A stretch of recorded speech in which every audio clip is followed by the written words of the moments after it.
당신이 평생 보게 될 모든 행성은 사실 얇은 껍질에 불과합니다.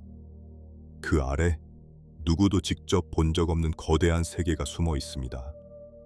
지금부터 우리는 그 안쪽으로 아주 천천히 내려갈 겁니다.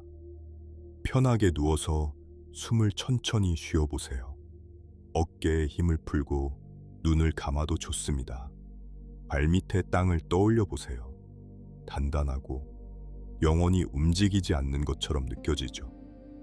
하지만 그 단단함은 거대한 행성의 가장 바깥 아주 얇은 한 겹일 뿐입니다.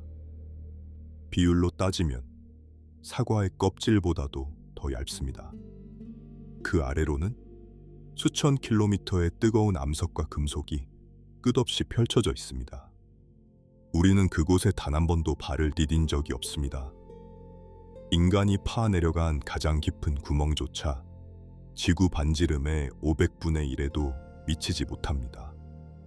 우리는 달에 발자국을 남겼고 화성에 로봇을 보냈으며 태양계 끝까지 탐사선을 띄웠습니다. 하지만 정작 우리 발밑의 세계는 여전히 닿을 수 없는 곳으로 남아 있습니다. 그곳은 어둡고 뜨겁고 상상조차 어려운 압력으로 가득합니다. 빛은 단 한 줄기도 들어가지 못합니다. 그 어둠은 우주의 어떤 밤보다도 깊습니다. 그런데도 과학자들은 그 안쪽을 놀랍도록 자세히 알고 있습니다. 빛으로 볼 수 없는 곳을 전혀 다른 방법으로 들여다보았기 때문입니다. 지진이 만드는 미세한 떨림을 읽고 행성이 도는 방식을 정밀하게 재고 자기장의 조용한 속삭임에 귀를 기울였습니다. 멀리 떨어진 탐사선이 보내온 신호 하나하나를 오랜 시간에 걸쳐 맞추어 갔습니다. 그렇게 우리는 보이지 않는 세계의 지도를 한 겹씩 그려왔습니다. 오늘 밤 당신은 그 지도를 따라 천천히 여행할 겁니다. 수성의 거대한 금속 심장부터 지구 중심에서 흐르는 철의 바다, 목성 깊은 곳에 기묘한 금속 수소, 그리고 토성 안쪽에 내린다는 다이아몬드 빛까지 행성마다 전혀 다른 비밀을 품고 있습니다. 어떤 행성은 거의 전부가 금속 덩어리이고 어떤 행성은 속이 부드럽고 흐릿해서 어디까지가 표면이고 어디부터가 속인지조차 분명하지 않습니다. 어떤 행성의 중심은 다이아몬드보다 단단하고 어떤 행성의 중심은 우리가 아는 어떤 물질과도 닮지 않았습니다. 우리는 이 모든 곳을 한 번도 직접 보지 못한 채 알아왔습니다. 그것은 마치 닫힌 상자 안의 모양을 소리와 무게만으로 알아맞히는 일과 같습니다. 서두를 필요는 전혀 없습니다. 모든 것을 기억하려 애쓰지 않아도 됩니다. 그저 이 목소리를 따라 한 행성에서 다음 행성으로 흘러가면 됩니다. 잠이 찾아오면 그대로 맡기세요. 이 여행은 당신이 듣든 잠들든 조용히 계속될 테니까요. 이제 가장 가까운 곳부터 시작해봅니다. 멀리 있는 어떤 행성도 아닌 바로 당신이 지금 누워있는 이 행성의 한가운데 그 깊고 뜨거운 심장부터 말입니다. 지구의 가장 깊은 중심에는 달과 비슷한 크기의 단단한 금속 공이 들어 있습니다. 그것은 거의 순수한 철과 니켈로 이루어져 있고 온도는 섭씨 5000도가 넘습니다. 태양의 표면만큼이나 뜨겁습니다. 그런데도 그 중심 핵은 녹지 않고 단단한 고체로 남아 있습니다. 이상하게 들리죠? 그렇게 뜨거운데 어떻게 고체일 수 있을까요? 답은 압력에 있습니다. 그 깊은 곳에서는 위에 쌓인 모든 것의 무게가 상상할 수 없을 만큼 강하게 짓누릅니다. 지표면의 300만 배가 넘는 압력입니다. 그 압력이 너무 커서 철 원자들은 녹아 흩어질 자유조차 빼앗긴 채 서로 단단히 붙잡혀 있습니다. 열은 원자를 흩어 놓으려 하고 압력은 원자를 붙들어 놓으려 합니다. 그 깊은 중심에서는 압력이 이깁니다. 이 단단한 내핵의 지름은 약 1200km입니다. 그리고 그것을 감싸고 있는 것은 액체로 된 바깥핵입니다. 같은 철이지만 이곳은 압력이 조금 낮아서 녹아 흐릅니다. 이 액체철은 흐르고 소용돌이치고 끊임없이 움직입니다. 바로 이 흐르는 금속의 바다가 당신을 지켜주는 보이지 않는 방패를 만듭니다. 뜨거운 액체철이 회전하고 솟구치면서 거대한 자기장이 생겨납니다. 이 자기장은 지구를 멀리까지 감싸고 태양에서 끊임없이 쏟아지는 위험한 입자들을 옆으로 밀어냅니다. 만약 그 방패가 없었다면 지구의 공기와 물은 오랜 세월에 걸쳐 천천히 우주로 쓸려 나갔을지도 모릅니다. 실제로 화성이 바로 그런 운명을 겪었다고 과학자들은 추측합니다. 우리는 나중에 그 붉은 행성의 이야기로 다시 돌아올 겁니다. 한 가지 더 신기한 사실이 있습니다. 지구의 내핵은 지금도 아주 천천히 자라고 있습니다. 행성이 긴 세월에 걸쳐 식어가면서 액체철의 일부가 조금씩 굳어 중심의 단단한 핵에 더해집니다. 아주 먼 옛날, 지구가 더 젊고 뜨거웠을 때는 중심의 단단한 핵이 아예 없었을 수도 있습니다. 그 시절의 지구는 속까지 온통 흐르는 금속이었을지도 모릅니다. 그리고 또 하나, 내핵은 지구의 나머지 부분과 살짝 다른 속도로 회전한다고 과학자들은 추측합니다. 행성의 한가운데에서 거대한 금속공이 자기만의 조용한 박자로 돌고 있는 셈입니다. 우리는 이 모든 것을 지진이 지구를 통과하며 만드는 떨림을 읽어 알아냈습니다. 큰 지진이 일어나면 그 진동은 행성 전체를 통과해 반대편까지 도달합니다. 그 진동이 어떻게 휘고 어디서 느려지는지를 보고 과학자들은 보이지 않는 중심의 모습을 그려냈습니다. 나침반의 바늘이 조용히 북쪽을 가리키는 그 순간에도 당신의 발밑 수천 킬로미터 아래에서는 금속의 바다가 끝없이 돌고 있습니다. 우리가 한 번도 느끼지 못하는 사이의 말입니다. 당신의 발밑에서 단단한 바위가 마치 꿀처럼 아주 천천히 흐르고 있습니다. 지구의 중심핵을 감싸는 두꺼운 층을 멘틀이라고 부릅니다. 이 멘틀은 지구 부피의 대부분을 차지합니다. 거의 2900km의 두께로 행성에서 가장 큰 부분이죠. 우리는 흔히 바위를 단단하고 움직이지 않는 것으로 생각합니다. 손에 쥐인 돌멩이는 결코 흐르지 않으니까요. 하지만 그렇게 깊은 곳에서 엄청난 열과 압력을 아주 오랜 시간 받으면 단단한 암석조차 천천히 모양을 바꿉니다. 1년에 손톱이 자라는 정도, 단 몇 센티미터씩 움직입니다. 너무 느려서 우리는 결코 알아챌 수 없습니다. 하지만 수백만 년이 쌓이면 그 작은 움직임은 대륙 전체를 옮깁니다. 깊은 곳의 뜨거운 암석은 위로 천천히 떠오르고 표면 근처에서 식은 암석은 다시 아래로 가라앉습니다. 끓는 냄비 속의 물처럼, 하지만 헤아릴 수 없이 느리게 말입니다. 이 거대하고 느린 순환을 멘틀 대류라고 부릅니다. 그리고 바로 이 흐름이 지구의 표면을 살아있게 만듭니다.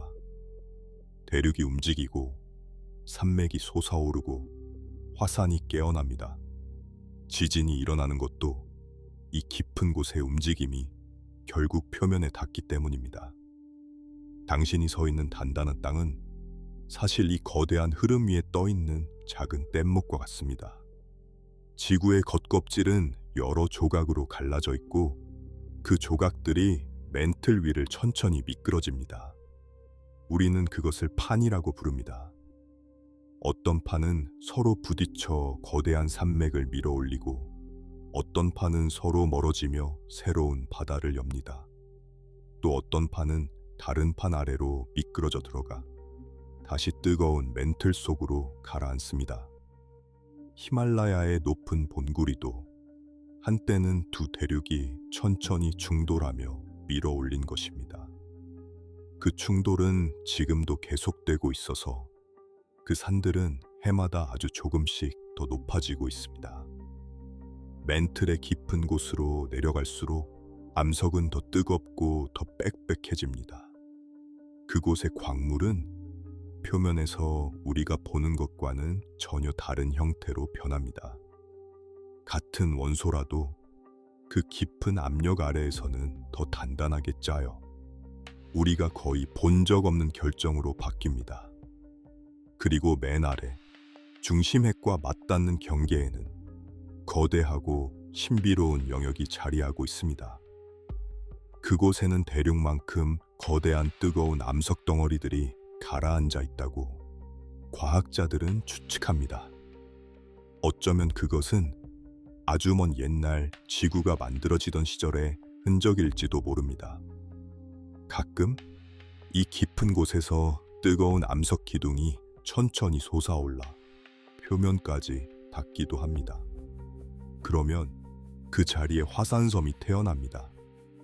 우리가 아름답다고 여기는 어떤 섬들은 사실 행성의 가장 깊은 곳에서 올라온 열의 흔적인 셈입니다. 지금 이 순간에도 당신이 사는 대륙은 아주 조금씩 어딘가로 미끄러지고 있습니다.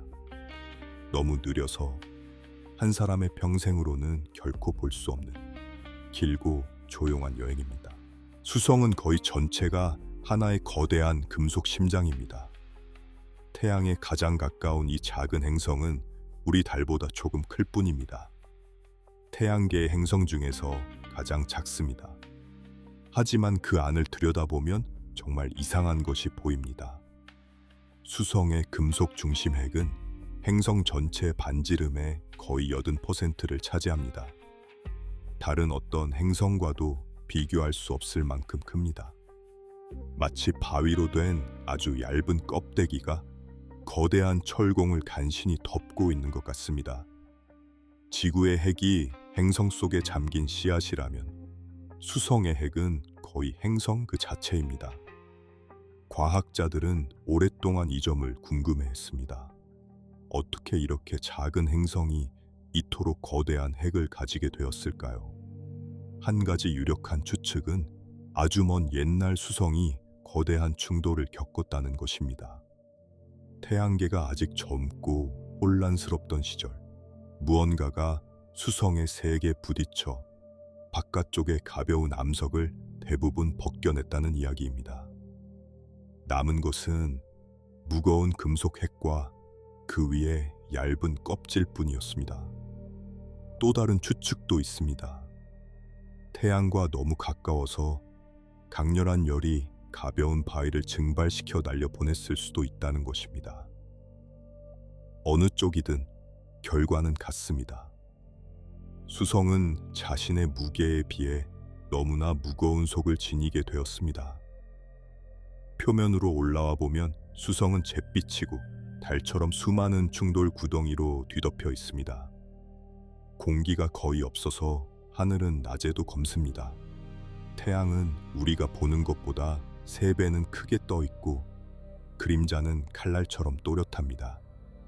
낮에는 표면이 섭씨 400도가 넘게 타오르고 밤에는 영하 170도까지 얼어붙습니다. 공기가 없어서 열을 붙잡아 둘 수 없기 때문입니다. 한 행성 안에서 이토록 극단적인 두 세계가 번갈아 찾아옵니다. 그리고 놀랍게도 이 작은 행성은 여전히 약한 자기장을 가지고 있습니다. 지구를 빼면 안쪽 행성 중에서 자기장을 가진 것은 수성뿐입니다. 이것은 그 거대한 금속 핵의 일부가 아직도 액체로 남아 천천히 움직이고 있다는 증거입니다. 그렇게 작고 오래된 행성이 어떻게 아직도 속을 따뜻하게 유지하는지는 여전히 풀리지 않은 수수께끼입니다. 깊은 곳에는 우리가 잘 모르는 또 다른 비밀이 숨어 있을지도 모릅니다. 어떤 연구는 핵의 가장 바깥에 단단한 광물 결정이 눈처럼 내려 천천히 가라앉고 있을 가능성을 이야기합니다.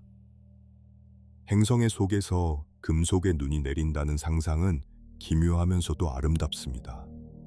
태양 바로 곁에서 뜨거움과 차가움 사이를 오가며 수성은 자신의 무거운 비밀을 조용히 품은 채 돌고 있습니다. 금성은 지구의 쌍둥이로 태어났지만 전혀 다른 운명을 맞았습니다. 크기도 무게도 지구와 거의 같습니다. 같은 재료로 같은 시절에 만들어진 형제 같은 행성입니다. 만약 멀리서 그 속만 들여다본다면 지구와 구별하기 어려울 정도입니다. 금속으로 된 핵이 있고 그 위를 두꺼운 암석 멘틀이 감싸고 있습니다. 하지만 표면으로 올라오는 순간 모든 것이 달라집니다. 금성은 태양계에서 가장 뜨거운 행성입니다. 태양에 더 가까운 수성보다도 뜨겁습니다. 표면 온도는 섭씨 460도가 넘습니다. 나비도가 흐를 정도의 열입니다. 이 끔찍한 더위의 원인은 태양과의 거리가 아니라 행성을 감싼 두꺼운 공기입니다. 금성의 대기는 거의 전부 이산화탄소로 이루어져 있고 지구보다 90배나 두껍습니다. 이 공기는 한 번 들어온 열을 밖으로 내보내지 않고 담요처럼 가두어둡니다. 그 결과 행성 전체가 거대한 화덕처럼 달아올랐습니다. 표면에 서 있다면 당신은 짓눌리고 구워지고 숨조차 쉴 수 없을 겁니다. 하늘은 누런 황산 구름으로 덮여 있어 태양은 흐릿한 얼룩으로만 보입니다. 그 구름에서는 결코 땅에 닿지 못하는 산성비가 내립니다. 너무 뜨거워서 떨어지는 도중에 모두 증발해 버리기 때문입니다. 우리가 보낸 몇 안 되는 탐사선들은 이 지옥 같은 표면에서 한 몇 시간 만에 부서지고 녹아버렸습니다. 그 짧은 시간 동안 탐사선은 메마르고 바위투성이인 누런 풍경을 사진에 담아 보냈습니다. 그것이 우리가 금성의 땅을 본 거의 유일한 순간입니다. 같은 재료에서 태어난 두 행성이 어떻게 이토록 다른 길을 걸었을까요? 그것은 행성의 운명을 정하는 것이 속만은 아니라는 사실을 조용히 일러줍니다. 금성의 뜨거운 표면 아래 그 속은 또 어떤 모습일까요? 다음 이야기에서 우리는 그 두꺼운 구름을 뚫고 더 깊이 내려가 봅니다. 금성의 속은 지구만큼 뜨겁지만 이상하게도 거의 멈춰 있습니다. 우리는 방금 금성의 표면이 납을 녹일 만큼 뜨겁다는 것을 보았습니다. 이제 그 아래로 내려가 봅니다. 금성의 깊은 속은 지구와 놀랍도록 닮았습니다. 비슷한 크기의 금속 핵이 있고 그 위를 두꺼운 암석 멘틀이 감싸고 있습니다. 속의 열도 지구와 크게 다르지 않을 것으로 보입니다. 그런데 한 가지가 결정적으로 다릅니다. 지구의 표면은 여러 판으로 갈라져 천천히 움직이며 끊임없이 새로 만들어집니다. 하지만 금성의 표면은 갈라지지 않은 하나의 단단한 껍데기처럼 보입니다.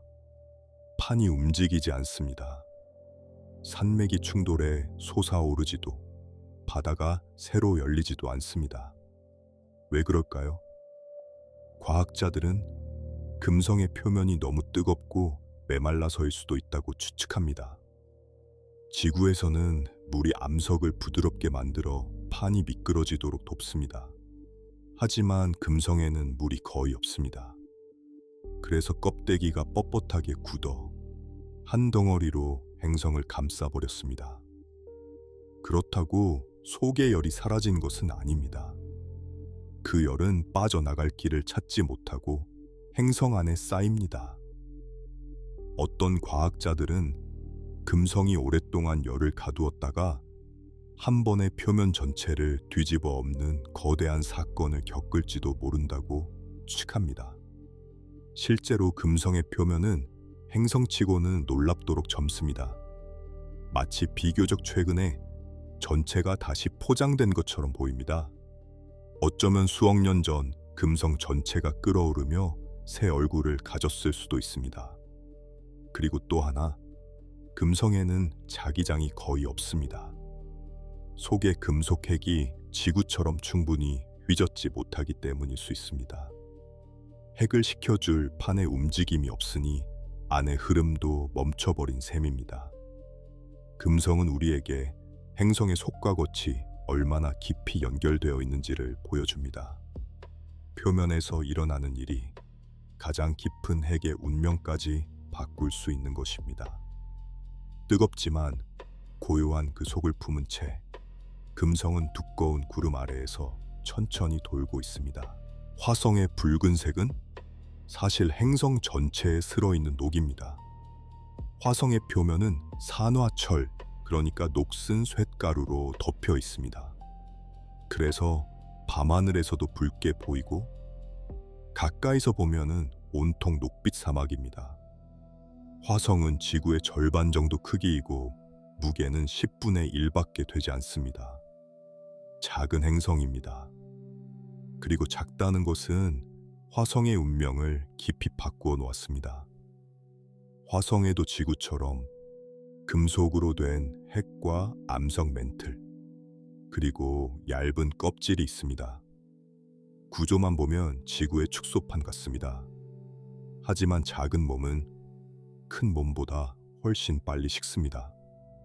뜨거운 차 한 잔이 작은 잔에서 더 빨리 식는 것과 같은 이치입니다.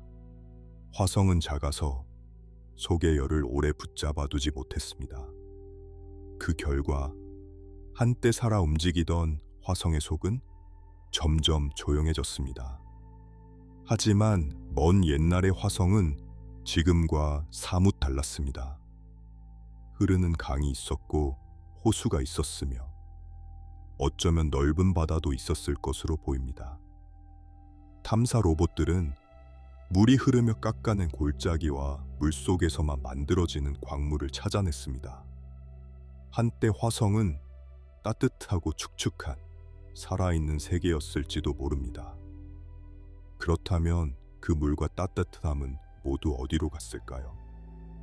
답의 큰 부분은 식어버린 속에 있습니다. 화성이 속을 식히면서 그것을 지켜주던 보이지 않는 방패도 함께 사라졌습니다. 그 방패가 무엇이었는지는 다음 이야기에서 더 깊이 들여다볼 겁니다.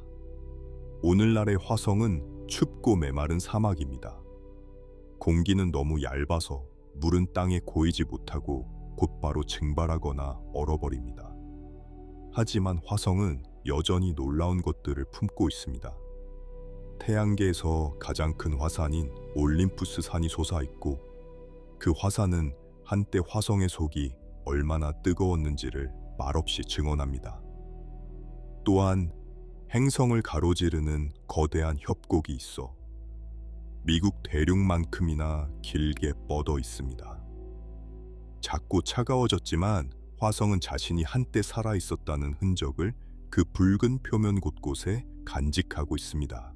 화성은 한때 지구처럼 보이지 않는 방패를 두르고 있었지만 그것을 잃어버렸습니다. 우리는 앞서 흐르는 액체 금속 핵이 행성을 지키는 자기장을 만든다는 것을 보았습니다. 지구의 속에서는 지금도 철의 바다가 돌며 그 방패를 만들어냅니다.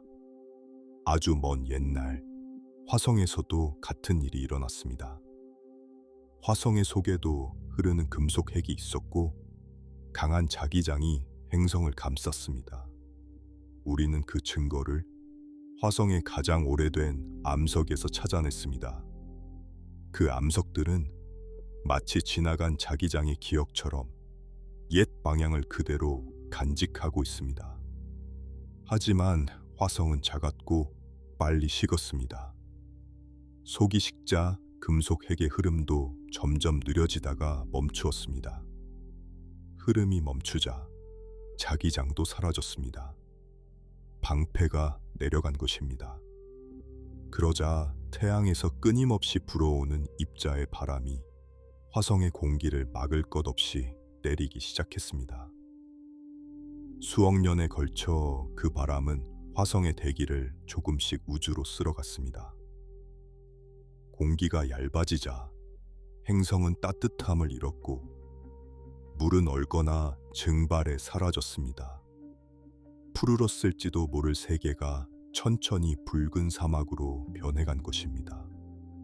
화성의 이야기는 속의 작은 변화가 표면의 모든 것을 바꿀 수 있다는 조용하지만 무거운 교훈을 남깁니다. 그렇다면 오늘날 화성의 핵은 완전히 굳어버렸을까요? 놀랍게도 그렇지 않습니다. 화성에 내려앉은 한 탐사선이 화성 깊은 곳에서 일어나는 미세한 떨림에 오래도록 귀를 기울였습니다. 화성에서도 작은 지진이 일어나는 것입니다. 그 떨림이 핵에서 어떻게 휘어지는지를 읽고 과학자들은 화성의 핵이 여전히 액체 상태일 가능성이 크다는 것을 알아냈습니다. 다만 그 핵은 지구보다 가볍고 부드러운 성분을 더 많이 품고 있는 것으로 보입니다. 흐름을 다시 일으켜 방패를 세우기에는 이미 너무 차분해진 핵입니다. 화성은 지금도 잃어버린 방패의 기억을 깊은 곳에 간직한 채 붉고 고요하게 돌고 있습니다.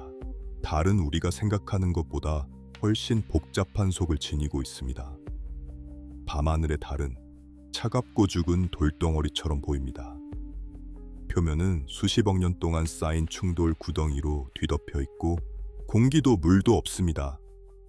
하지만 그 회색 표면 아래에도 행성처럼 층이 있습니다. 달에도 작은 금속 핵이 있습니다. 다만 행성들의 핵에 비하면 아주 작습니다. 그 위를 두꺼운 암석 멘틀이 감싸고 가장 바깥에는 단단한 껍질이 있습니다. 달은 작아서 속의 열을 거의 다 잃어버렸습니다. 그래서 지금은 깊은 곳까지 대부분 식어 굳어 있습니다. 하지만 먼 옛날의 달은 지금과 사뭇 달랐습니다. 달의 표면에는 어둡고 평평한 넓은 지역이 있습니다. 우리가 맨눈으로도 보는 달의 어두운 무늬입니다. 옛사람들은 그것을 바다라고 불렀지만 사실은 물이 아니라 굳은 용암의 벌판입니다. 아주 먼 옛날 큰 충돌이 달의 껍질을 깨뜨리자 속에 뜨거운 용암이 흘러나와 그 자리를 메웠습니다. 그것이 식어 굳으며 오늘날의 어두운 무늬가 되었습니다. 달의 속은 한때 그만큼 뜨거웠던 것입니다. 달의 또 다른 비밀은 그 탄생에 있습니다. 가장 널리 받아들여지는 추측은 아주 먼 옛날 화성만한 거대한 천체가 젊은 지구에 부딪혔다는 것입니다. 그 충돌로 튀어나간 부스러기가 지구 주위를 돌다 뭉쳐서 달이 되었다는 이야기입니다. 그래서 달의 성분은 지구의 바깥층과 놀랍도록 닮았습니다. 달이 금속 핵이 작은 이유도 지구의 무거운 핵이 충돌 전에 이미 가라앉아 있었기 때문일 수 있습니다. 튀어나간 것은 주로 가벼운 바깥 부분이었던 셈입니다. 우주인들이 달에 두고 온 장치들은 달에서도 아주 약한 떨림이 일어난다는 것을 알려주었습니다. 그 달 지진은 지구가 달을 당기는 힘 때문에 일어나기도 합니다. 작고 조용하지만 달은 완전히 죽은 세계가 아닙니다. 우리 곁에서 밤마다 떠오르는 그 익숙한 얼굴 속에도 지나간 불의 기억이 깊이 잠들어 있습니다. 모든 행성의 속에서 무거운 것은 가라앉고 가벼운 것은 떠올랐습니다. 왜 행성들은 한결같이 한가운데에 금속 핵을 품고 있을까요? 그 답은 행성이 태어나던 시절로 거슬러 올라갑니다. 아주 먼 옛날 태양계는 거대한 가스와 먼지의 구름이었습니다. 그 구름이 천천히 돌며 납작한 원반이 되었고 그 안에서 작은 알갱이들이 서로 부딪혀 들러붙기 시작했습니다. 먼지가 자갈이 되고 자갈이 바위가 되고 바위가 산만큼 커졌습니다. 그렇게 뭉친 덩어리들이 또 서로 충돌하며 점점 행성으로 자라났습니다. 갓 태어난 행성은 끔찍하게 뜨거웠습니다. 끊임없는 충돌의 열과 안에 갇힌 방사성 원소의 열로 행성 전체가 녹아 흐르는 마그마의 바다였습니다. 바로 이 녹은 상태가 행성의 속을 정리했습니다. 모든 것이 액체였기에 무거운 철과 니켈은 중력에 이끌려 천천히 한가운데로 가라앉았습니다. 그리고 가벼운 암석은 위로 떠올라 바깥을 감쌌습니다. 마치 물과 기름이 저절로 나뉘듯 행성의 재료가 무게에 따라 층층이 갈라진 것입니다. 과학자들은 이 과정을 분화라고 부릅니다. 이 단 한 번의 정리가 행성의 운명을 거의 다 결정했습니다. 가라앉은 금속은 핵이 되어 어떤 행성에서는 자기장을 만들었습니다. 떠오른 암석은 멘틀과 껍질이 되어 대륙과 산과 화산의 무대가 되었습니다. 가장 가볍고 휘발성 강한 것들은 더 위로 떠올라 공기와 물이 되었습니다. 그래서 태양계의 단단한 행성들은 크기와 모습은 저마다 달라도 속의 구조는 놀랍도록 닮았습니다. 한가운데의 금속, 그 위에 암석, 그리고 얇은 껍질, 같은 법칙이 같은 시절에 모두에게 똑같이 작용한 것입니다. 행성이 클수록 더 오래 뜨거웠고 작을수록 더 빨리 식었습니다. 그 차이가 어떤 세계는 살아 움직이게, 어떤 세계는 일찍 잠들게 만들었습니다. 지금 당신의 발밑에 있는 금속 핵도 40억 년 전 마그마의 바닷속에서 천천히 가라앉아 자리 잡은 것입니다. 그 오래된 정리의 흔적을 모든 행성은 지금도 속에 품고 있습니다. 어떤 작은 소행성은 사실 부서진 행성의 속살입니다. 화성과 목성 사이에는 수많은 바위 조각이 태양을 도는 넓은 띠가 있습니다. 우리는 그것을 소행성대라고 부릅니다. 한때 사람들은 그곳에서 행성 하나가 부서졌다고 생각했습니다. 지금은 행성이 되려다 끝내 뭉치지 못한 재료라고 봅니다. 가까이 있는 목성의 강한 중력이 그 조각들이 하나로 모이는 것을 방해했기 때문입니다. 이 소행성들은 행성의 속을 들여다보는 뜻밖의 창이 됩니다. 어떤 소행성은 거의 순수한 금속 덩어리입니다. 철과 니켈로 이루어진 삼환화만 크기의 금속 바위입니다. 이런 천체는 한때 더 큰 천체의 핵이었을 것으로 보입니다. 그 천체도 충분히 커서 속에서 무거운 금속이 가라앉아 핵을 이루었습니다. 그런데 먼 옛날 거대한 충돌이 그 천체를 산산이 부수었습니다. 가벼운 바깥층은 흩어져 사라지고 단단한 금속 핵만 남은 것입니다. 그래서 우리는 직접 닿을 수 없는 행성의 핵을 부서진 조각의 모습으로 남아 엿볼 수 있습니다. 어떤 과학자들은 이런 금속 소행성을 직접 찾아가 그 표면을 자세히 살피려는 탐사를 준비하고 있습니다. 행성의 한가운데로 직접 내려갈 수 없으니 대신 우주에 떠있는 핵의 조각을 찾아가는 것입니다. 또 다른 소행성들은 정반대의 이야기를 들려줍니다. 어떤 것들은 거의 변하지 않은 채 태양계가 처음 만들어지던 시절의 재료를 그대로 간직하고 있습니다. 이런 천체는 너무 작아서 속에서 녹고 가라앉는 분화를 겪지 못했습니다. 그래서 40억 년 전의 먼지와 얼음을 거의 신선한 상태로 품고 있습니다. 우린 탐사선을 보내 이런 소행성의 부스러기를 조금 떼어 지구로 가져왔습니다. 그 자간 시료 안에는 행성이 태어나기 전의 시간이 담겨 있습니다. 한쪽에는 부서진 행성의 핵이, 다른 한쪽에는 행성이 되지 못한 처음의 재료가 있습니다. 소행성대는 행성의 시작과 끝을 동시에 보여주는 조용한 박물관인 셈입니다. 목성에는 당신이 발을 디딜 표면이 아예 없습니다. 지금까지 우리는 단단한 땅을 가진 암석 행성들을 지나왔습니다. 이제 전혀 다른 종류의 세계로 들어섭니다. 목성은 태양계에서 가장 큰 행성입니다. 지구가 1300개 넘게 들어갈 만큼 거대합니다. 하지만 그 거대한 몸의 대부분은 바위가 아니라 가스입니다. 주로 수소와 헬륨으로 이루어져 있어 사실 태양과 더 닮은 재료입니다. 만약 당신이 목성으로 떨어진다면 어디에서도 멈출 수 없을 겁니다. 구름을 지나도 그 아래 단단한 땅은 없습니다. 대신 공기가 점점 두꺼워지고 점점 뜨거워지고 점점 무겁게 짓누를 뿐입니다. 기체였던 것이 서서히 진해져 어느 순간 액체처럼 변합니다. 하지만 어디서 기체가 끝나고 액체가 시작되는지 분명한 경계는 없습니다. 모든 것이 천천히 끊임없이 이어집니다. 그래서 목성에는 표면이라고 부를 만한 곳이 없습니다.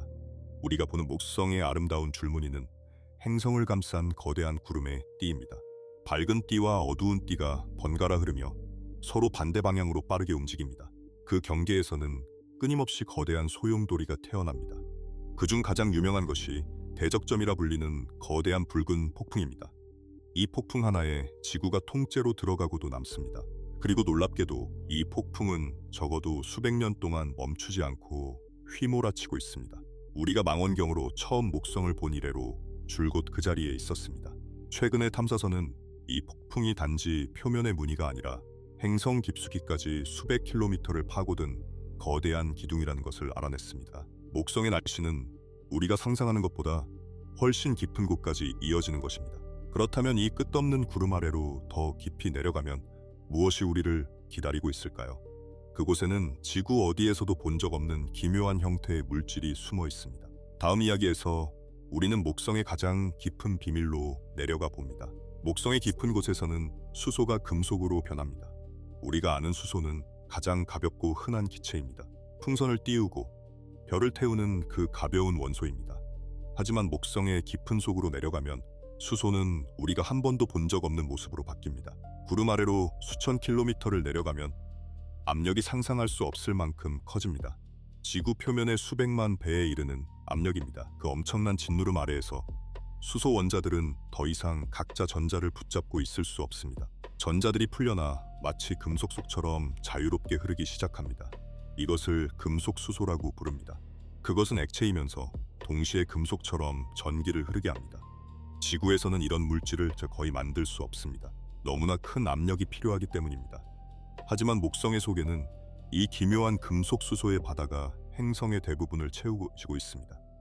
태양계에서 가장 큰 바다는 물의 바다가 아니라 빛나는 금속 수소의 바다인 셈입니다.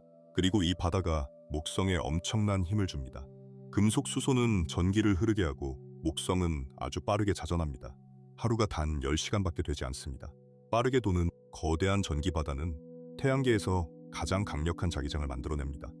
목성의 자기장은 지구의 것보다 수만 배나 강하고 그 영향은 멀리 떨어진 위성들까지 미칩니다. 만약 우리 눈이 그 자기장을 볼 수 있다면 밤하늘의 목성은 보름달보다 몇 배나 크게 빛나 보일 겁니다. 이 강력한 자기장은 목성 주위에 무시무시한 방사선의 띠를 만듭니다. 그 띠는 너무 강력해서 가까이 다가가는 탐사선의 전자장치를 망가뜨릴 정도입니다. 우리가 목성에 보낸 탐사선은 이 위험한 방사선을 견디기 위해 두꺼운 금속 갑옷 안에 심장을 숨긴 채 날아가야 했습니다. 눈에 보이지 않는 그 거대한 힘의 근원이 행성 깊은 곳에서 빛나는 금속 수소의 바다라는 사실은 다시 한번 우리를 놀라게 합니다.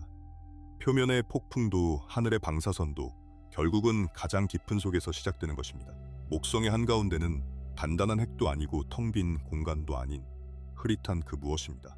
오랫동안 과학자들은 목성의 깊은 중심에 단단한 바위와 얼음으로 된 핵이 있을 것이라 생각했습니다. 거대한 가스 행성도 그 시작은 작은 씨앗이었을 테니까요. 먼저 바위와 얼음이 뭉쳐 큰 덩어리를 이루고 그 덩어리의 중력이 주위의 수소와 헬륨을 끌어모아 거대한 목성이 되었다는 이야기입니다. 그래서 한가운데에는 그 처음의 씨앗이 단단한 핵으로 남아있으리라 보았습니다. 하지만 한 탐사선이 그 생각을 흔들어 놓았습니다. 이 탐사선은 목성에 아주 가까이 다가가 행성의 중력을 정밀하게 쟀습니다. 행성 속의 무게가 어떻게 퍼져 있는지에 따라 중력이 미세하게 달라지기 때문입니다. 그 측정이 들려준 이야기는 뜻밖이었습니다. 목성의 핵은 또렷한 경계를 가진 단단한 공이 아니었습니다. 대신 무거운 재료가 한가운데에 뭉쳐있지 않고 행성 안쪽 절반에 걸쳐 흐릿하게 퍼져 있었습니다. 과학자들은 이것을 흐릿한 핵 또는 희석된 핵이라고 부릅니다.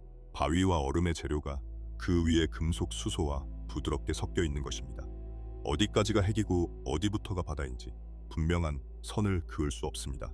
왜 이렇게 되었을까요? 한 가지 흥미로운 추측은 아주 먼 옛날 목성이 거대한 충돌을 겪었다는 것입니다. 갓 태어난 목성에 다른 큰 천체가 정면으로 부딪혀 잘 뭉쳐있던 핵을 휘저 흩뜨렸을 수 있다는 이야기입니다. 마치 잘 가라앉은 흙탕물을 막대기로 한번 휘저은 것처럼 말입니다. 또 다른 가능성은 목성이 자라는 동안 핵의 재료가 천천히 위로 녹아 섞여들었다는 것입니다. 어쪽이든 우리가 상상하던 단단한 중심은 그곳에 없었습니다. 가장 큰 행성의 한가운데는 우리가 그리던 모습보다 훨씬 부드럽고 훨씬 모호했습니다. 행성의 속을 들여다볼수록 자연은 우리의 단순한 그림을 조용히 고쳐줍니다. 흐릿한 핵의 비밀을 품은 채 목성은 오늘도 천천히 돌고 있습니다. 토성의 깊은 곳에서는 헬륨이 비처럼 내립니다. 토성은 고리로 유명한 태양계에서 두 번째로 큰 행성입니다. 목성과 마찬가지로 주로 수소와 헬륨으로 이루어진 거대한 가스 행성입니다. 속의 구조도 목성과 비슷합니다.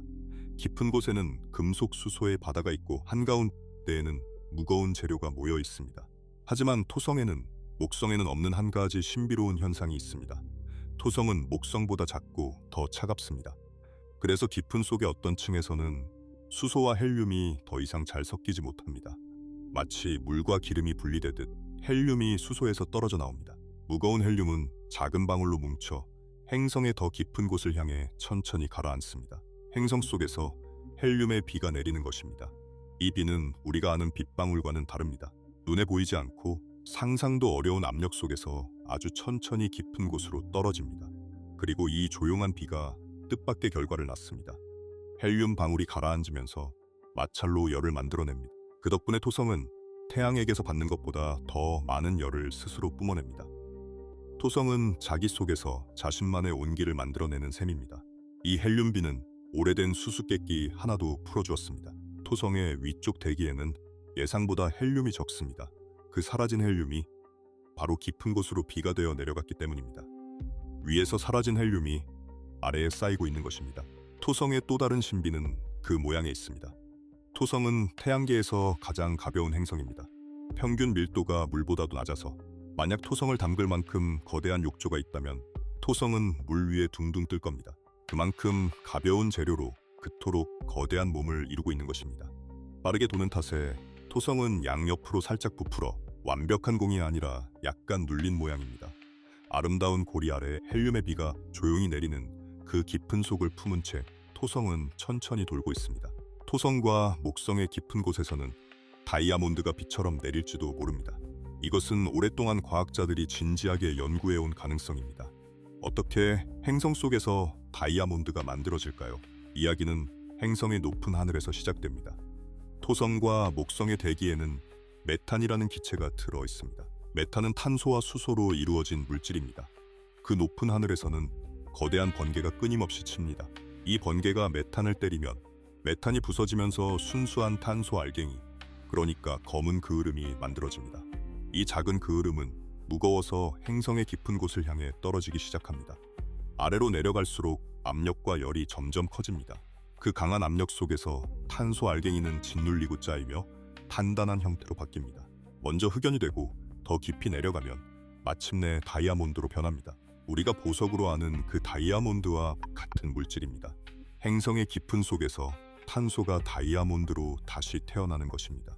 이렇게 만들어진 다이아몬드는 작은 알갱이가 되어 행성의 더 깊은 곳으로 천천히 가라앉습니다. 다이아몬드에 비가 내리는 셈입니다.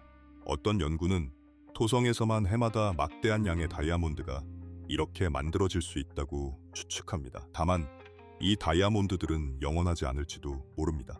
행성의 가장 깊은 곳은 너무나 뜨거워서 가라앉은 다이아몬드가 그곳에서 다시 녹아 탄소의 액체 바다를 이룰 수도 있습니다. 그렇다면 행성의 깊은 곳에는 녹은 다이아몬드의 바다가 출렁이고 있을지도 모릅니다. 물론 이 모든 것은 우리가 직접 본 광경이 아닙니다. 실험실에서 그 극한의 조건을 흉내내고 계산으로 그려본 그림입니다.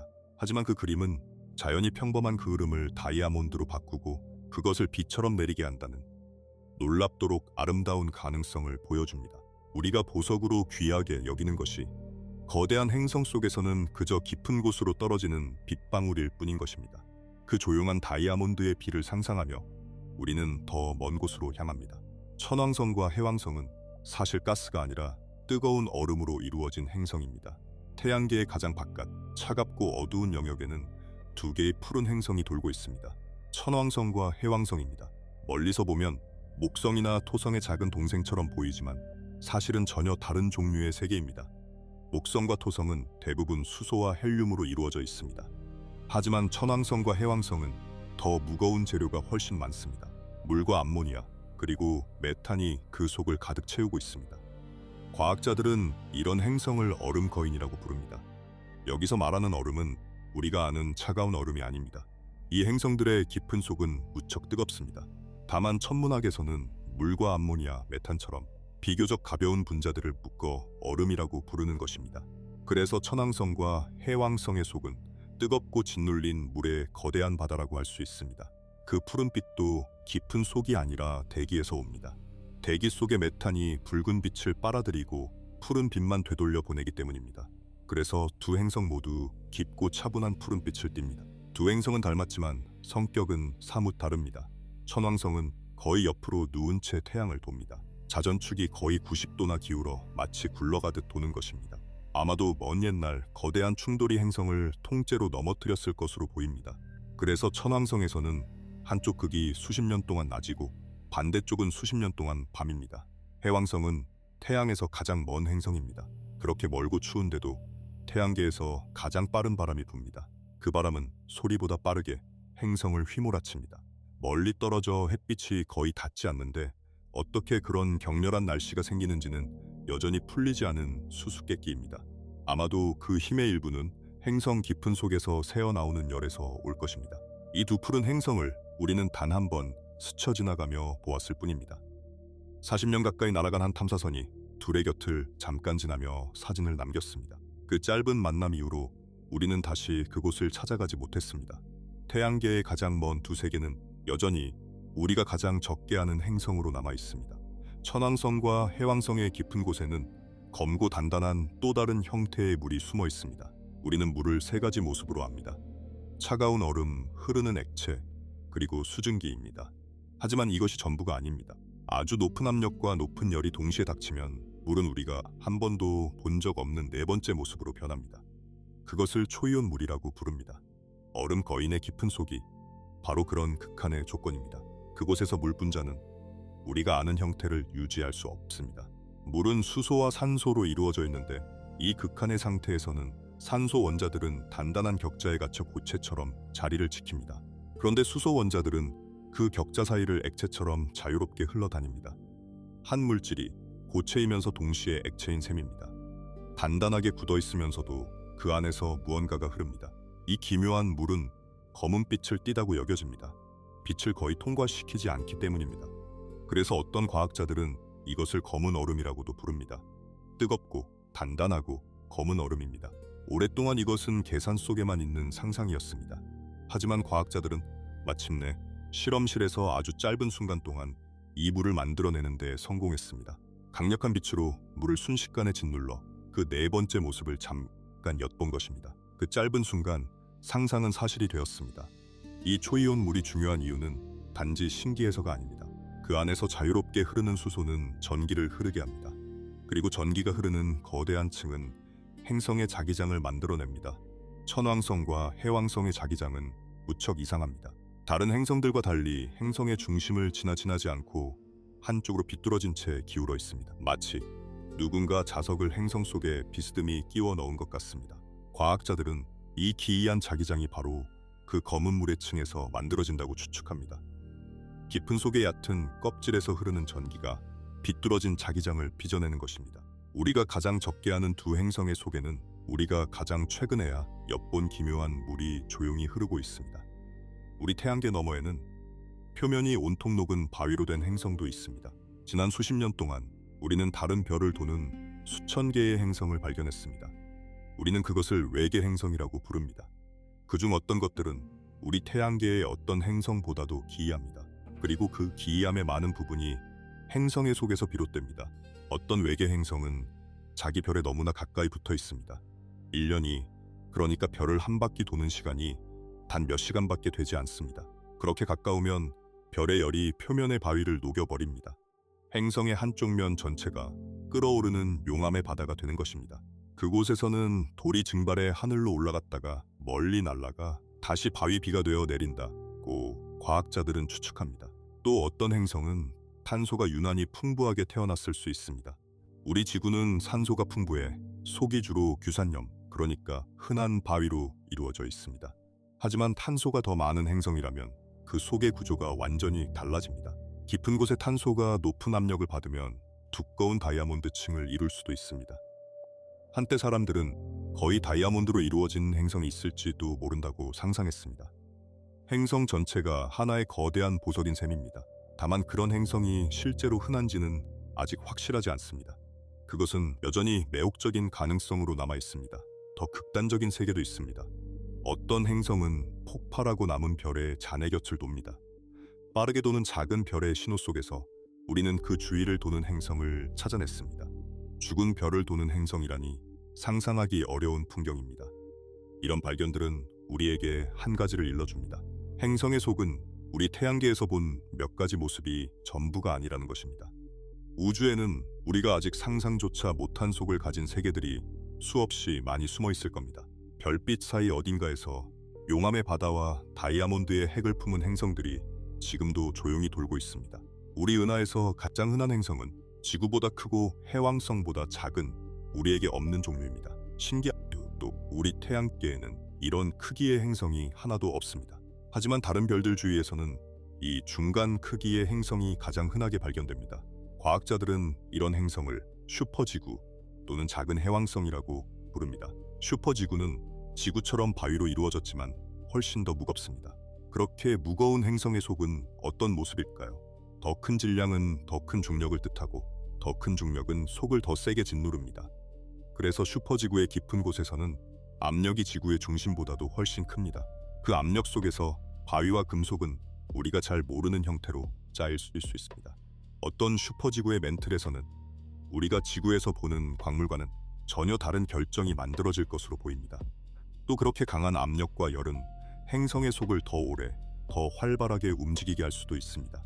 어떤 슈퍼지구는 지구보다 훨씬 격렬한 화산과 더 빠른 판의 움직임을 가질지도 모릅니다. 반대로 너무 무거워서 껍질이 옴짝달싹 못하고 굳어버릴 수도 있습니다. 우리는 아직 어느 쪽이 맞는지 확실히 알지 못합니다. 이런 행성들의 소속을 이해하는 일은 단지 호기심의 문제가 아닙니다. 행성에 어떻게 움직이는지가 그 표면의 생명이 살 수 있는지를 좌우하기 때문입니다. 흐르는 금속 핵은 자기장을 만들어 공기를 지키고, 움직이는 멘틀은 화산을 통해 대기를 채우고 기후를 다듬습니다. 우리가 지금까지 보아온 모든 이야기가 바로 이 점을 가리킵니다. 지구에 흐르는 핵, 화성에 멈춰버린 핵, 금성에 굳어버린 껍질, 그 모든 차이가 표면의 운명을 갈랐습니다. 그래서 먼 별의 행성에 생명이 있을지를 묻는 일은 결국 그 행성의 속이 살아있는지를 묻는 일이기도 합니다. 우리는 그 깊은 속을 직접 볼 수 없습니다. 하지만 행성의 무게와 크기, 그리고 도는 방식을 통해 보이지 않는 그 안을 조금씩 더듬어갑니다. 우주의 가장 흔한 그 행성들의 속에 어쩌면 또 다른 살아있는 세계가 숨어 있을지도 모릅니다. 태양은 행성이 아니라 별이지만 그 속에도 층이 있습니다. 우리가 행성들의 속을 들여다보았으니 이제 그 모든 것의 중심에 있는 태양으로 향해 봅니다. 태양은 우리에게 가장 가까운 별입니다. 너무 가까워서 우리는 그 표면의 무늬까지 자세히 볼 수 있습니다. 다른 모든 별은 점으로만 보이지만 태양만은 둥근 원반으로 보입니다. 태양은 단단한 땅이 없는 거대한 가스의 공입니다. 정확히는 플라스마라고 부르는 상태입니다. 너무 뜨거워서 원자들이 산산이 부서져 전자와 핵으로 흩어진 빛나는 입자의 바다입니다. 태양은 거의 전부 수소와 헬륨으로 이루어져 있습니다. 그 크기는 상상하기 어렵습니다. 태양 안에는 지구가 100만 개 넘게 들어갈 수 있습니다. 태양계 전체 질량의 거의 모두가 바로 이 태양 하나에 담겨 있습니다. 행성들은 그 곁을 도는 작은 부스러기에 지나지 않습니다. 우리가 보는 태양의 밝은 표면을 광구라고 부릅니다. 그곳의 온도는 섭씨 5500도쯤 됩니다.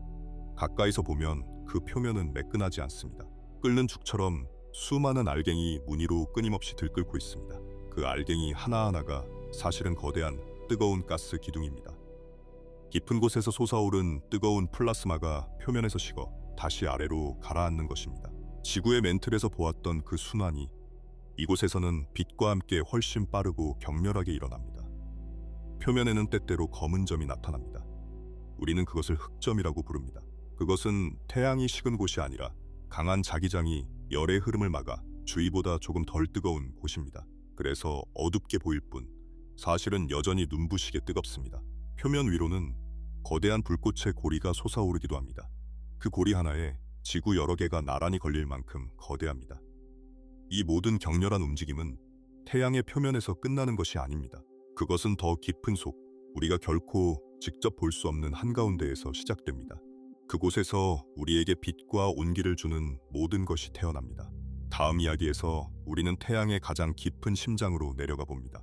태양의 한가운데에서는 매초 수억 톤의 물질이 빛으로 바뀝니다.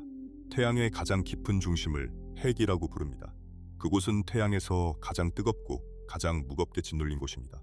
온도는 섭씨 1500만 도에 이르고 압력은 상상조차 어려울 만큼 큽니다. 이 극한의 조건 속에서 우주에서 가장 중요한 일이 벌어집니다.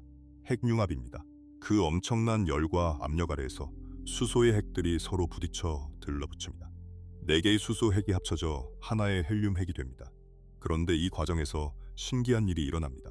합쳐져 만들어진 헬륨은 원래의 수소들을 모두 더한 것보다 아주 조금 가볍습니다. 그 사라진 무게가 그냥 없어지는 것이 아닙니다. 그것은 엄청난 양의 에너지로 빛과 열로 바뀝니다. 아주 작은 무게가 엄청난 빛이 되는 것입니다. 태양은 이 일을 매 초마다 쉬지 않고 해냅니다.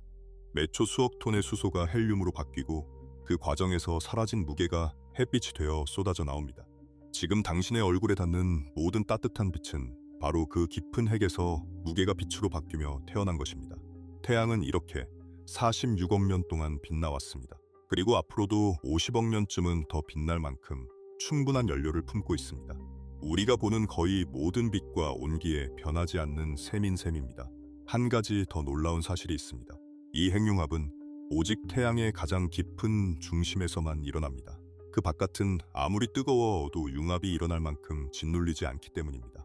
그래서 태양을 빛나게 하는 진짜 불은 그 거대한 몸의 한가운데 아주 깊은 곳에 숨어 있습니다.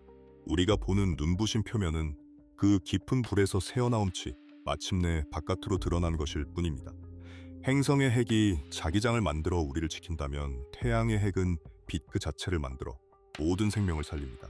모든 행성의 속을 들여다본 끝에 우리는 그 모두를 비추는 단 하나의 불에 닿았습니다. 그 불은 지금 이 순간에도 그 태양의 깊은 심장에서 조용히 타오르고 있습니다. 지금 당신을 비추는 햇빛은 태양 속에서 수만 년을 갇혀 있다가 빠져나온 것입니다. 우리는 흔히 햇빛이 태양에서 곧장 우리에게 온다고 생각합니다. 실제로 태양 표면을 떠난 빛은 단 8분 만에 지구에 닿습니다. 빛은 그만큼 빠릅니다. 하지만 그 빛이 태양의 깊은 핵에서 태어나 표면까지 올라오는 여정은 상상도 못할 만큼 깁니다. 핵에서 만들어진 에너지는 곧바로 바깥으로 날아가지 못합니다. 태양의 속이 너무나 빽빽하기 때문입니다. 빛 날갱이는 한 걸음 나아갈 때마다 곧바로 다른 입자에 부딪혀 튕겨나갑니다. 그러고는 또 부딪히고 또 튕깁니다.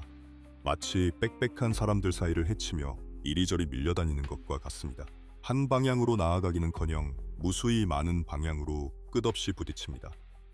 그래서 에너지가 핵에서 표면까지 올라오는 데에는 수만 년, 길게는 수십만 년이 걸린다고 과학자들은 추측합니다.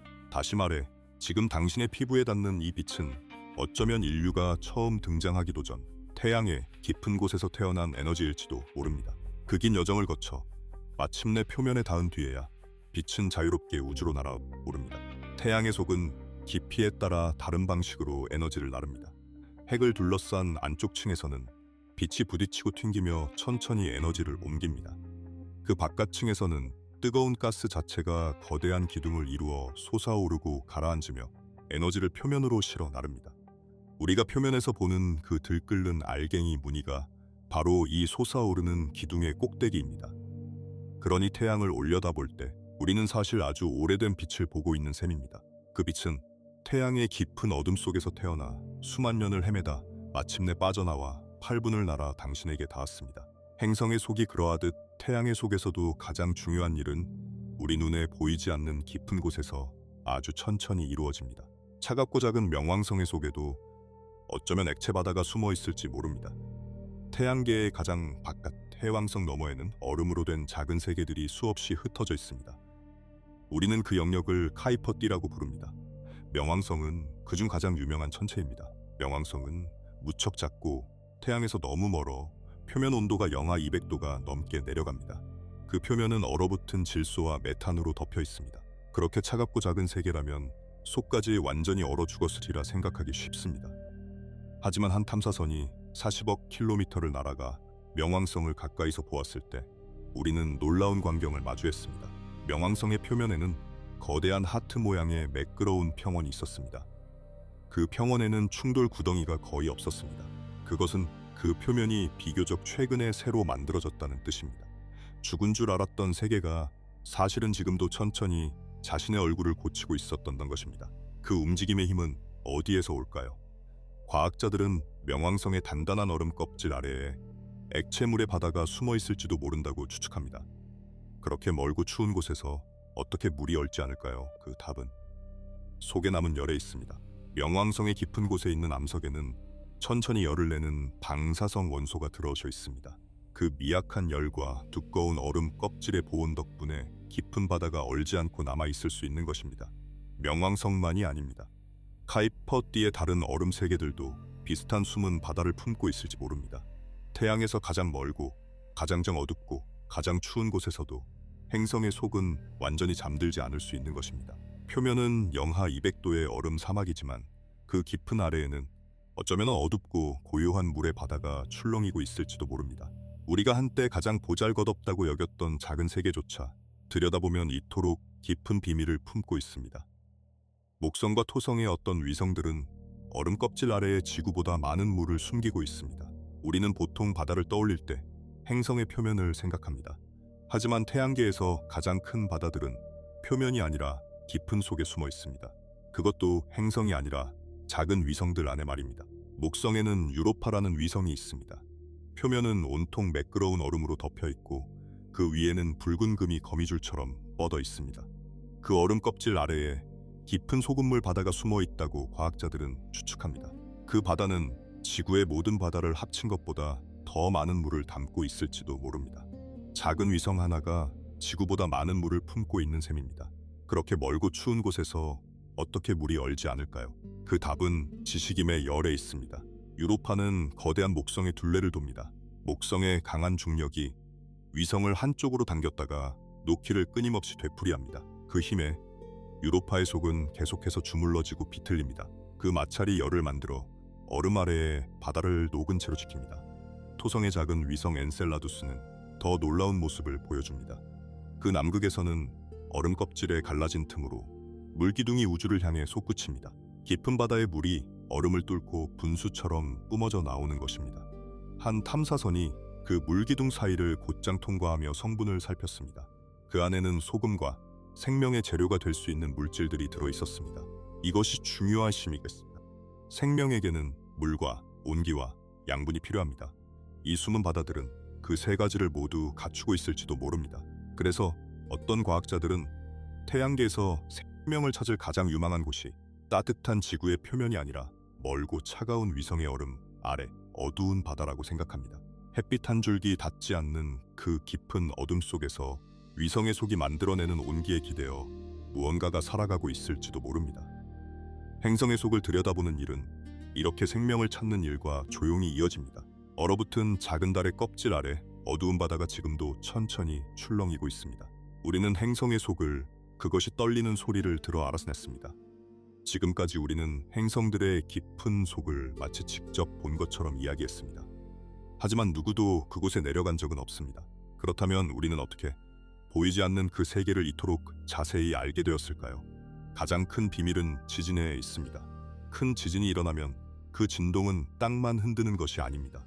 그 떨림은 행성의 속을 통과해 반대편까지 퍼져나갑니다. 마치 종을 치면 그 울림이 종 전체로 퍼지듯 지진은 행성 전체를 울립니다. 그리고 이 떨림은 지나가는 물질에 따라 다르게 움직입니다. 단단한 곳에서는 빠르게, 부드러운 곳에서는 느리게 나아갑니다. 어떤 종류의 떨림은 액체를 통과하지 못하고 멈춰버립니다. 그리고 서로 다른 물질의 경계에 닿으면 빛이 물속에서 꺾이듯 진동의 방향도 휘어집니다. 과학자들은 지구 곳곳에 귀를 기울이는 장치를 두고 같은 지진이 여러 곳에 언제 어떻게 도착하는지를 기록합니다. 그 도착 시간과 휘어진 길을 하나하나 맞추어 보면 진동이 어디서 느려지고 어디서 멈추고 어디서 꺾였는지를 알 수 있습니다. 바로 그 정보로 보이지 않는 속의 지도를 그리는 것입니다. 지구의 중심에 단단한 핵이 있다는 사실도 이렇게 밝혀졌습니다. 어떤 떨림이 행성의 한가운데에서 멈추는 것을 보고 그곳에 액체층이 있음을 알았습니다. 또 그 속에서 어떤 진동이 다시 빨라진 것을 보고 액체 한가운데에 단단한 공이 들어있음을 알아냈습니다.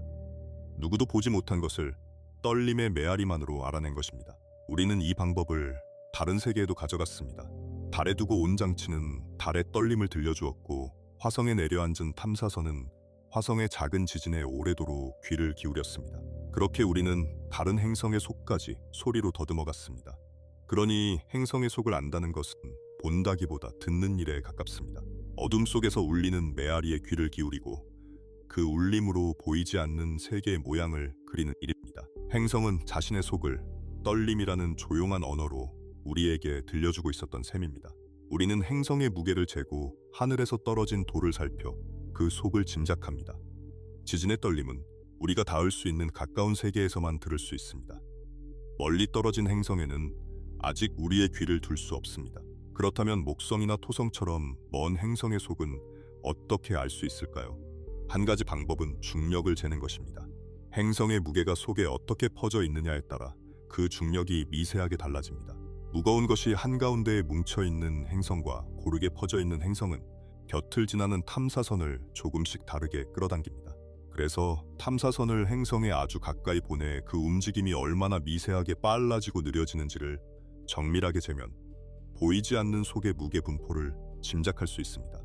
목성의 핵이 단단한 공이 아니라 흐릿하게 퍼져 있다는 사실도 바로 이 방법으로 알아챘습니다. 또 다른 단서는 행성이 도는 방식에 있습니다. 속이 단단하냐 물렁하냐에 따라 행성이 흔들리고 도는 모습이 달라집니다. 마치 날달걀과 삶은 달걀을 돌려보면 속이 다르기에 도는 모습이 다른 것과 같습니다. 행성의 자전과 미세한 흔들림을 살펴 우리는 그 속이 굳어 있는지 흐르고 있는지를 가늠합니다. 그리고 가장 손에 잡히는 단서는 하늘에서 떨어진 돌입니다. 우주에서 나라와 땅에 떨어진 돌을 운석이라고 부릅니다. 어떤 운석은 거의 순수한 철과 니켈로 이루어져 있습니다. 그것은 한때 부서진 천체의 핵 조각입니다. 우리는 그 운석을 손에 들고 직접 자르고 분석할 수 있습니다. 행성의 핵으로 직접 내려갈 수는 없지만 부서진 다른 천체의 핵 조각이 우리에게 찾아온 셈입니다. 그 철 운석을 살피며 우리는 행성 한가운데의 금속이 어떤 모습일지를 손끝으로 배웁니다. 이렇게 우리는 떨림과 무게와 자전과 운석을 그리고 실험실에서 흉내낸 극한의 압력을 모두 하나로 엮습니다. 어느 것 하나만으로는 부족하지만 여러 단서를 맞추어 가면 보이지 않는 세계의 모습이 조금씩 또렷해집니다. 직접 볼 수 없는 것을 알아가는 일은 흩어진 단서로 한 폭의 그림을 완성해가는 길고 끈질긴 추리와 같습니다. 행성들이 수십억 년이 지나도 속이 뜨거운 것은 두 가지 오래된 열 덕분입니다. 우리는 지금까지 뜨거운 핵과 흐르는 멘틀과 녹은 바다를 이야기했습니다. 그런데 한 가지 의문이 남습니다. 행성이 태어난 지 벌써 40억 년이 넘었는데 어떻게 아직도 속이 식지 않고 뜨거울까요? 첫 번째 열은 탄생의 기억입니다. 행성이 처음 만들어질 때 수많은 충돌과 짓눌림으로 엄청난 열이 생겼습니다. 그 시절 행성은 온통 녹아 흐르는 마그마의 바다였습니다. 그 태초의 열의 일부가 아직도 깊은 곳에 남아 천천히 식어가고 있습니다. 행성은 거대해서 그 열을 내보내는 데에도 아주 오랜 시간이 걸립니다. 큰 솥의 국이 작은 컵의 물보다 훨씬 늦게 식는 것과 같습니다. 두 번째 열은 더 흥미롭습니다. 행성의 깊은 암석 속에는 방사성 원소라 불리는 특별한 물질이 아주 조금 들어 있습니다. 이 원소들은 시간이 흐르면서 천천히 스스로 부서집니다. 그리고 부서질 때마다 작은 열을 내놓습니다. 한 알갱이가 내는 열은 아주 미약하지만 행성 전체에 흩어진 우수한 알갱이가 40억 년 동안 꾸준히 열을 내면 그것은 행성을 따뜻하게 유지하는 거대한 난로가 됩니다. 행성은 자기 속에 작은 화로를 품고 있는 셈입니다. 이 두 가지 열, 그러니까 탄색토열과 방사성의 열이 합쳐져 행성의 속을 오래도록 살아있게 합니다. 그 열이 멘트를 흐르게 하고 핵을 휘젓고 화산을 깨우고 자기장을 만듭니다. 우리가 본 모든 깊은 움직임의 뿌리에는 결국 이 천천히 새어나오는 여질이 있습니다. 그리고 이 열은 영원하지 않습니다. 방사성 원소는 조금씩 줄어들고 태초의 열도 천천히 빠져나갑니다. 아주 먼 미래에는 행성들도 결국 속까지 식어 화성처럼 고요해질 것입니다. 지구에 흐르는 핵도 언젠가는 멈출 날이 올지 모릅니다. 다만 그것은 수십억 년 뒤의 아득한 이야기입니다. 지금 이 순간 당신의 발밑에서는 40억 년 전과 천천히 부서지는 원소의 온기가 여전히 행성을 따뜻하게 지키고 있습니다. 우리가 사는 세계는 식어가는 중에도 아직 충분히 따뜻한 살아있는 행성입니다. 태양계에서 가장 격렬한 화산 세계는 행성이 아니라 목성의 작은 위성입니다. 그 위성의 이름은 이오입니다. 우리 달과 비슷한 크기의 작고 노란 천체입니다. 하지만 그 표면은 태양계 어디에도 닿지 않았습니다. 이오에는 수백 개의 화산이 끊임없이 불을 뿜습니다. 어떤 화산은 그 분출 기둥이 수백 킬로미터 높이로 우주를 향해 솟구칩니다. 표면은 유황으로 덮여 붉고 노랗고 검은 얼룩으로 뒤범벅입니다. 마치 썩어가는 거대한 과일 같기도 끓어오르는 지옥의 풍경 같기도 합니다. 이오는 태양계에서 가장 화산 활동이 활발한 천체입니다. 그렇게 작은 위성이 어떻게 이토록 격렬하게 끓어오를까요? 그 답은 앞서 보았던 지식임의 열에 있습니다. 이오는 거대한 목성에 아주 가까이 붙어 그 둘레를 돕니다. 게다가 옆에 있는 다른 위성들이 이오를 이쪽 저쪽으로 당깁니다. 그래서 이오는 목성과 이웃 위성들 사이에서 끊임없이 잡아당겨지고 놓아집니다. 그 힘에 이오의 속은 쉴 새 없이 주물러집니다. 단단해 보이는 표면이 하루에도 수십 미터씩 오르내릴 정도입니다. 이 끊임없는 주무름이 엄청난 마찰의 열을 만듭니다. 그 열이 이오의 속을 녹여 깊은 곳에 녹은 바위의 바다를 이룹니다. 그리고 그 녹은 바위가 수많은 화산을 통해 끊임없이 표면으로 터져 나오는 것입니다. 이오의 열은 행성처럼 속에 남은 태초의 열이나 방사성의 열에서 오는 것이 아닙니다. 그것은 오직 거대한 이웃의 중력이 쉬지 않고 주물러 만들어내는 열입니다. 같은 힘이 옆에 있는 유로파에서는 얼음 아래 바다를 데우고 이오에서는 바위를 녹여 화산을 터뜨립니다. 거리와 조건이 조금 다를 뿐인데 한쪽은 고요한 바다가 되고 한쪽은 불타는 지옥이 됩니다. 이오는 우리에게 행성의 속을 데우는 길이 하나가 아니라는 것을 일러줍니다. 깊은 곳의 오래된 열만이 아니라 바깥에서 끊임없이 당기는 힘도 한 세계의 속을 살아 움직이게 할 수 있습니다. 작은 위성 하나가 거대한 행성의 곁에서 쉬지 않고 불을 뿜으며 돌고 있습니다. 같은 재료로 태어난 세계들이 저마다 이토록 다른 속을 품게 되었습니다. 이제 우리가 지나온 긴 여정을 잠시 돌아봅니다. 우리는 모두 같은 곳에서 시작했습니다. 하나의 거대한 가스와 먼지의 구름에서 태양과 모든 행성이 함께 태어났습니다. 같은 재료가 같은 시절에 무게에 따라 가라앉고 떠올라 층층이 나뉘었습니다. 그런데 그 끝은 너무나 달랐습니다. 수성은 거의 전부가 거대한 금속 핵이 되었습니다. 지구는 흐르는 철의 바다로 방패를 만들어 공기와 물과 생명을 지켜냈습니다. 화성은 너무 작아 빨리 식었고 방패를 잃은 채 붉은 사막이 되었습니다. 금성은 속에 열을 가둔 채 굳어버린 껍질 아래에서 끓고 있습니다. 목성은 빛나는 금속 수소의 바다와 흐릿한 핵을 품었습니다. 토성은 헬륨과 다이아몬드의 비가 내리는 깊은 속을 지녔습니다. 천왕성과 해왕성은 검은 얼음에 기묘한 물을 감추었습니다. 그리고 가장 작고 먼 세계들조차 얼음 아래에 어두운 바다를 숨기고 있을지 모릅니다. 그 모든 차이를 만든 것은 결국 몇 가지 단순한 것들이었습니다. 행성의 크기, 태양과의 거리, 그리고 속에 남은 열입니다. 큰 세계는 오래 뜨거웠고 작은 세계는 일찍 잠들었습니다. 태양에 가까운 세계는 메말랐고 먼 세계는 얼음을 품었습니다. 그 작은 차이들이 쌓여 어떤 세계는 살아 움직이고 어떤 세계는 고요해졌습니다. 그리고 그 차이가 우리가 왜 바로 이 행성 위에 누워 있는지를 설명해 줍니다. 지구가 적당한 크기로 적당한 거리에서 적당한 열을 품고 태어났기에 흐르는 핵과 살아있는 멘틀과 따뜻한 표면을 가질 수 있었습니다. 우리가 숨쉬는 공기도, 마시는 물도, 디디는 땅도 모두 그 깊은 속의 조용한 움직임에 비치고 있습니다. 행성의 속을 들여다보는 일은 결국 우리 자신이 어떻게 여기 있게 되었는지를 들여다보는 일이기도 합니다. 우리는 살아있는 행성의 얇은 껍질 위에 잠시 머무는 손님인 셈입니다. 토성의 가장 큰 위성 타이탄에는 물이 아니라 액체 메탄으로 된 강과 호수가 있습니다. 타이탄은 태양계에서 두 번째로 큰 위성입니다. 행성인 수성보다도 큽니다. 그리고 위성으로는 유일하게 두껍고 짙은 대기를 두르고 있습니다.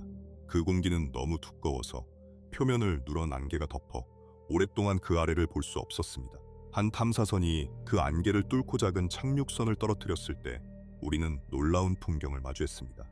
타이탄에는 강과 호수와 바다가 있었습니다. 다만 그것은 물이 아니었습니다. 타이탄은 너무 추워서 표면 온도가 영하 180도에 이릅니다. 그곳에서 물은 바위처럼 단단히 얼어붙어 있습니다. 그 차가운 세계에서 흐르는 것은 액체로 변한 메탄과 에탄입니다. 지구에서는 기체인 그 물질이 타이탄에서는 강이 되어 흐르고 비가 되어 내리고 호수를 채웁니다. 지구의 물 순환과 똑같은 일이 전혀 다른 물질로 일어나는 것입니다. 메탄 구름에서 메탄 비가 내려 메탄강을 이루고 메탄 바다로 흘러듭니다. 그 표면 아래로 내려가면 또 다른 비밀이 있습니다. 타이탄의 단단한 얼음 껍질 밑에도 액체물의 바다가 숨어 있을 것으로 보입니다. 겉으로는 메탄의 세계이지만 그 깊은 속에는 물의 바다가 감추어져 있는 것입니다. 한 위성 안에 전혀 다른 두 종류의 바다가 층층이 자리한 셈입니다. 그래서 타이탄은 생명을 찾는 과학자들에게 무척 흥미로운 곳입니다. 얼음 아래 숨은 모래바다에도, 표면의 차가운 메탄 호수에도 어쩌면 우리가 모르는 형태의 무언가가 살아갈 수 있을지 모릅니다. 타이탄은 우리에게 강과 비와 바다가 꼭 물이어야 하는 것은 아니라는 낯설고도 아름다운 가능성을 보여줍니다. 누런 안개 아래 메탄의 강이 조용히 흐르고, 그 깊은 곳에는 물의 바다가 잠들어 있는 기묘하고도 친숙한 세계입니다. 밤하늘을 물들이는 오로라는 사실 행성의 깊은 핵이 만든 방패의 흔적입니다. 우리는 앞서 지구에 흐르는 금속 핵이 보이지 않는 자기장을 만든다는 것을 보았습니다. 그 자기장은 너무 멀고 희미해서 우리 눈에는 보이지 않습니다. 하지만 1년에 몇 번 우리는 그 방패가 일하는 모습을 두 눈으로 볼 수 있습니다. 바로 오로라입니다. 태양은 빛만 보내는 것이 아닙니다. 끊임없이 자감자의 바람을 우주로 내뿜습니다. 이 입자들이 지구에 닿으면 지구의 자기장이 그것들을 옆으로 밀어냅니다. 그 방패 덕분에 위험한 입자들은 대부분 지구를 비껴갑니다. 하지만 일부는 자기장을 따라 북쪽과 남쪽의 극으로 이끌려 들어옵니다. 그곳에서 입자들이 높은 하늘의 공기와 부딪히면 공기가 빛을 냅니다. 그 빛이 밤하늘을 초록과 보라로 물들이는 오로라입니다. 그러니 극지방의 하늘에서 춤추는 그 빛의 커튼은 사실 지구의 핵이 만든 방패가 태양의 입자를 막아내는 바로 그 순간의 모습입니다. 깊은 곳에서 흐르는 철의 바다가 수천 킬로미터 위 하늘에 빛의 그림을 그리는 셈입니다. 오로라는 지구만의 것이 아닙니다. 강한 자기장을 가진 행성이라면 어디서든 일어납니다. 태양계에서 가장 강한 자기장을 가진 목성에서는 지구와는 비교도 안 될 만큼 거대하고 강렬한 오로라가 극지방을 끊임없이 휘감습니다. 토성에서도 두 극 위로 빛의 고리가 너울거립니다. 그 모든 빛의 춤은 각 행성의 깊은 속에서 흐르는 전기의 바다가 살아있다는 증거입니다. 자기장이 없는 화성에서는 이런 장엄한 오로라를 거의 볼 수 없습니다. 그 행성의 핵이 이미 오래전에 잠들었기 때문입니다. 그러니 오로라를 본다는 것은 그 행성의 속이 아직 살아 흐르고 있다는 가장 아름다운 신호를 보는 일입니다. 밤하늘에 빛의 커튼이 너울거릴 때 그것은 우리에게 조용히 일러줍니다. 당신의 발밑 깊은 곳에서 금속의 바다가 아직도 돌고 있다고 말입니다. 이제 눈을 감은 채 당신의 발밑으로 천천히 내려가는 상상을 해봅니다. 서두르지 않아도 됩니다. 그저 한 층씩 부드럽게 가라앉는다고 떠올려 보세요. 처음에는 익숙한 흙과 바위입니다. 나무 뿌리가 닿는 부드러운 흙을 지나 단단한 안반으로 들어섭니다. 빛은 곧 사라지고 주위는 따뜻한 어둠으로 가득 찹니다. 더 내려갈수록 공기는 사라지고 온기가 천천히 차오릅니다. 이제 당신은 지각을 지나 거대한 멘틀로 들어섭니다. 이곳의 바위는 단단해 보이지만 헤아릴 수 없이 느리게 흐르고 있습니다. 당신의 둘레로 뜨거운 암석이 아주 천천히 솟아오르고 가라앉습니다. 너무 느려서 거의 멈춰 있는 것처럼 느껴집니다. 그 느린 흐름에 몸을 맡긴 채 당신은 더 깊이 내려갑니다. 압력이 점점 당신을 부드럽게 감습니다. 더 내려가면 빛나는 액체 금속의 바다에 닿습니다. 흐르는 철이 당신의 둘레를 천천히 휘돌며 보이지 않는 방패를 짜고 있습니다. 그 따뜻한 금속의 바닷속을 당신은 조용히 가라앉아 갑니다. 그리고 마침내 가장 깊은 한가운데에 이릅니다. 태양의 표면만큼 뜨겁지만 엄청난 압력에 단단히 굳은 거대한 금속의 심장입니다. 그곳은 행성에서 가장 깊고 가장 고요한 곳입니다. 위로는 수천 킬로미터의 바위와 금속이 당신을 부드럽게 덮고 있습니다. 어떤 소리도 어떤 빛도 이곳까지 닿지 못합니다. 오직 깊은 온기와 끝없는 고요만이 있습니다.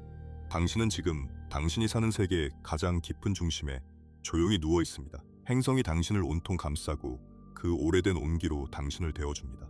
40억 년 동안 한 번도 식지 않은 그 따뜻함이 지금 당신을 부드럽게 감싸고 있습니다. 그 고요한 중심에서 당신은 천천히 숨을 쉽니다. 들이쉬고 내쉬고 행성의 깊은 박동에 맞추어 당신의 숨도 점점 느려집니다. 이곳에는 서두를 것이 아무것도 없습니다. 오늘 밤 당신은 누구도 직접 본 적 없는 세계들을 지나왔습니다. 지구에 흐르는 철의 바다부터 수성의 거대한 심장, 목성에 빛나는 금속 수소, 토성의 다이아몬드비, 그리고 먼 위성들의 숨은 바다까지 그 모든 곳은 빛이 닿지 않는 깊은 어둠 속에 있습니다. 우리는 그곳에 발을 디딘 적이 없습니다. 앞으로도 오랫동안 그러지 못할 겁니다. 그런데도 우리는 떨림의 귀를 기울이고 무게를 재고 하늘에서 떨어진 돌을 살펴 그 보이지 않는 세계의 지도를 그려왔습니다. 보이지 않는 것을 알아가는 일은 인간이 가진 가장 조용하고도 끈질긴 능력입니다. 이제 기억하려 애쓰지 않아도 됩니다. 수성의 핵이 얼마나 큰지, 토성의 비가 무엇으로 이루어졌는지 잊어버려도 괜찮습니다. 다만 한 가지 부드러운 느낌만 남겨두세요. 당신이 디디고 선 모든 땅 아래에는 상상보다 훨씬 깊고 훨씬 따뜻하고 훨씬 살아있는 세계가 있다는 느낌입니다. 단단해 보이는 표면은 사실 거대한 온기 위에 떠있는 얇은 껍질일 뿐입니다. 지금 당신을 바치고 있는 이 행성은 그 깊은 곳에서 40억 년 동안 한 번도 쉬지 않고 따뜻함을 품어왔습니다. 그 오래된 온기가 지금 이 순간에도 당신의 발밑에서 조용히 흐르고 있습니다. 당신은 안전합니다. 흐르는 핵이 만든 보이지 않는 방패가 당신을 감싸고 있습니다. 살아있는 행성이 당신을 바치고 대우고 지켜주고 있습니다. 이제 숨을 천천히 내쉬세요. 어깨에 힘을 풀고 그 깊은 온기에 몸을 맡기세요. 당신의 숨이 행성의 느린 박동처럼 점점 더 느려지도록 두세요. 더 들을 것도 더 알 것도 없습니다. 그저 이 살아있는 세계의 품에서 편안히 가라앉으세요. 행성은 계속 돌 것이고 깊은 곳에 불은 계속 타오를 것이며 보이지 않는 방패는 밤새 당신을 지킬 것입니다. 좋은 꿈 꾸세요. 그리고 편히 잠드세요.